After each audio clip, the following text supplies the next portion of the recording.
Hello, my name is Tysie McDowell, and I've had the privilege of serving the Crossroads Charter Schools community since its very beginning.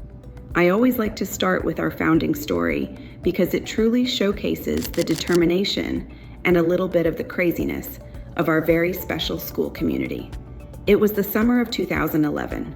After working together at another charter school, my colleague Dean Johnson and I found ourselves unemployed. I called Dean and said, "Hey, what do you think about starting our own school?" He was game. The only problem? We had no idea how to start one. So like any reasonable people with big dreams and no clue, we did what anyone would do. We Googled it, how to start a charter school. We visited other charter schools across the country, met with folks at the State Department and UCM, and began dreaming up our ideal school. We knew two things for sure. We wanted a diverse school community because we all learn so much from people who are different from us. And we wanted a school that used its neighborhood as an extension of the classroom. So when we put those two ideas together, we knew downtown Kansas City was the perfect place. KC is a beautiful city, but it's also a segregated one. We didn't want to open in a neighborhood that would define who we served. Downtown felt like neutral ground, a place where everyone could come together. Plus, we'd be surrounded by businesses, museums, and organizations ready to partner with us. There was just one small catch. We had no money. Most charter schools are started by wealthy families or big foundations.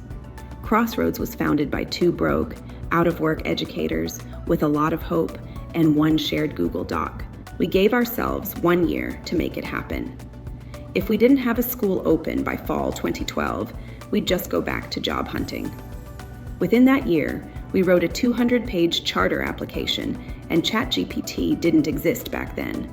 Found a sponsor, got approval from the State Board of Education, hired teachers, secured a building, and enrolled 190 students, all in under 12 months. In February of 2012, our charter was approved, and we immediately began recruiting staff. This is by far the craziest thing we did, hiring teachers before we even had a school building. Teachers took a huge leap of faith signing contracts with us in March of 2012, when the only thing we had to show them was a concept of a school on paper. Then in April, we found an angel donor named Phil Kirk, who let us lease our first school building at 1015 Central Street for $1 a month. The stars were truly aligning. So, it's May 2012, and we had the charter, the teachers, and the building.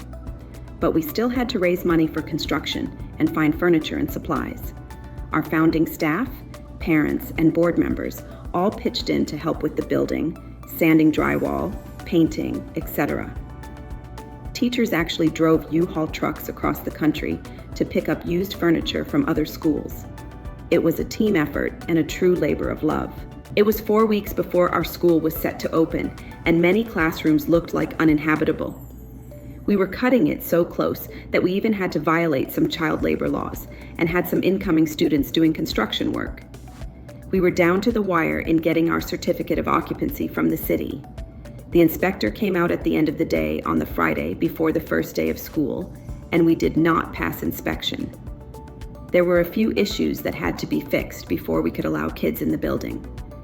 We knew that delaying the start of the school year would cause families to lose faith in us and perhaps transfer schools. So I started planning an all-day field trip for our first day of school. We were going to take half of the kids to Science City and half to the zoo, and then switch at noon. We were ready to start real-world learning on day one, but on Friday night, we got a call from our construction team lead, and they volunteered to work on Saturday morning to fix the issues. We begged the inspector to come back out on Saturday afternoon, and we ended up passing inspection and opened our doors on time. The first day of school was amazing.